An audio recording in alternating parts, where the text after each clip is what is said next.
It's now from Capitol Hill, Democratic Congressman Tim Ryan of Ohio. I didn't want to bring you into that, Tim. Thank you for being on the show. Thanks for having me. How's it looking from your perspective? Are Democrats working on developing their base and getting ready for the future, or fighting out health care, or both?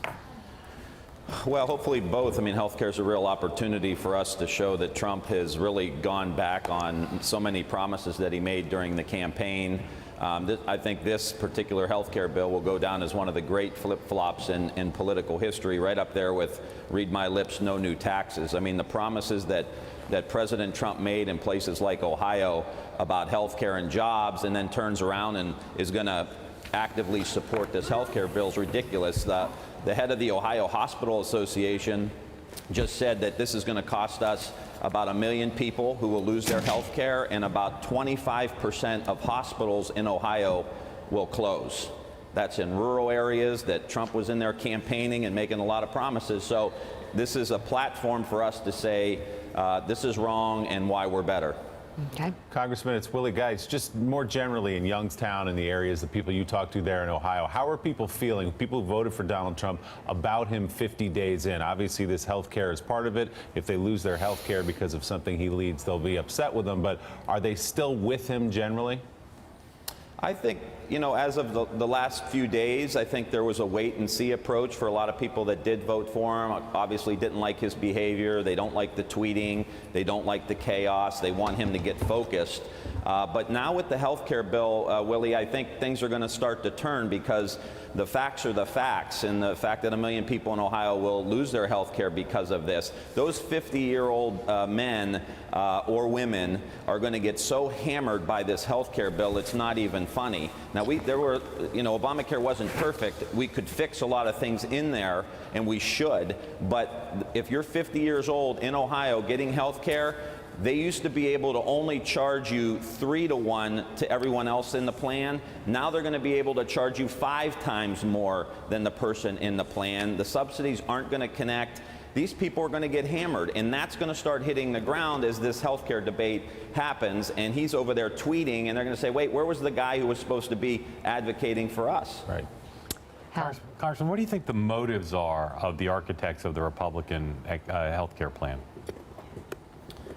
Keep a political promise that they never should have made. You know, they used this Obamacare issue for 7 or 8 years, banging on the president, banging on Democrats, getting people riled up, and so now they have to hurry up and make a commitment to a political promise, and that's driving the policy here. So you don't think that they think their plan would be better for America than the current law? It sounds like even Republicans don't think that that's the case. I mean, there's no way that this even makes sense, Mark. I mean, their main criticism was the premiums are too high under Obamacare. So basically what they're doing now is they're taking out healthy people that are in the risk pool. So they're going to cover people who are older and sicker, which means premiums and deductibles are going to go way up. This thing doesn't even solve the very criticism that they kept presenting to the American people. This is a political deal, and we need to sit down, we need to stop what's happening now, and then sit down and fix the things that need to get fixed. Congressman, I want to change topics and talk a little bit about Russia and the administration. I know you were in a position, you've espoused positions like a lot of Democrats. You would like Jeff Sessions to resign. That's not unusual among Democrats. And you also would like to see a full-on 9/11 style commission to investigate the connections between Russia and the Trump administration and campaign. What would it take for either one of those two things to actually happen? Well, it would take a lot of Republicans who think this is a major attack on some fundamental institutions in our democracy, our intelligence community, our voting rights, our voting system. So Republicans ultimately, at the end of the day, have to step up. I mean, Democrats, we don't have any power now. I mean, that's part of the problem. Do you see any signs of that? Do you see any signs of that, Congressman? Quite frankly, no, I don't. And it's disappointing because you would hope that some issues rise above Democrat and Republican, and I would hope that Vladimir Putin trying to influence an election in the United States, I would hope that a bunch of campaign people from one of the political parties having all these conversations with Russian diplomats would rise above some of this garbage that's the traditional Democrat-Republican food fight that we have here. And if that doesn't, I don't, quite frankly, know what will. Donnie has a question. Donnie Deutsch. Congressman, you're one of the new emerging faces of the Democratic Party.